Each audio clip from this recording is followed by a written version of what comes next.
Diwan Bandaran Ipu, also known as Ipu Town Hall, is a historic building in the heart of Ipu, Perak, directly across from the Ipu railway station. Diwan Bandaran Ipu is part of the Ipu Heritage Sites. The building was designed by a British architect, Arthur Pinison Hoba.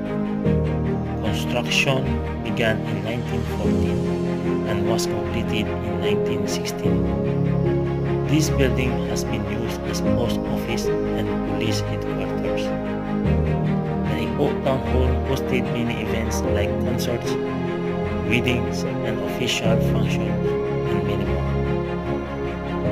Diwan Bandaran Ipoh